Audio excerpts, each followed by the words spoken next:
আজকে ভাবলাম তোমার সাথে সুন্দর মিষ্টি ভিডিও শেয়ার করবো, কিন্তু কপাল খারাপ থাকলে যা হয়। আমার ফোনে সেই ভিডিওটা ছিল, এখন দেখছি ফোনে সেই ভিডিওটা নেই, ডিলিট হয়ে গেছে। কীভাবে ডিলিট হয়েছে তাও আমি জানি না। তো ছিল হচ্ছে আমার বরের বন্ধুর বিয়ে।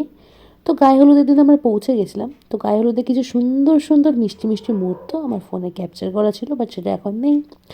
তো ভাবলাম চলো তোমাদের সেদিনকে শেয়ার করা যাক যে গায়ে হলুদের দিন অর্থাৎ বিয়ের দিন সকালবেলা আমাদের কী কী খাওয়া দাওয়ার আয়োজন হয়েছিল। তো সেটাকেই শেয়ার করা যাক, ভিডিওটা তো শেয়ার করা গেল না।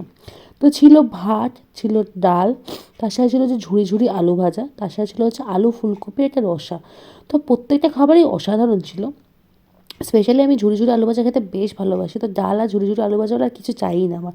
আর ফুলকপির সিজন, শীতকাল মানে ফুলকপির সিজন, তো ফুলকপির রসাটাও কিন্তু খেতে দারুণ করেছিল।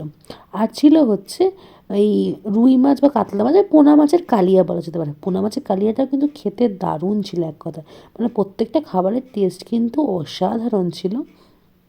আর বিয়ের দিন সকালবেলা তো আমরা জানোই যে বরযাত্রী বা বরের পক্ষ বা যেই হোক সব বিয়ের দিন সকালবেলা অনেকেই কিন্তু সাদামাটা রান্নাই করে। তো এরা সেই সাদামাটা সিম্পল রান্না করেছে, কিন্তু রান্নার টেস্টগুলো কিন্তু অসাধারণ ছিল।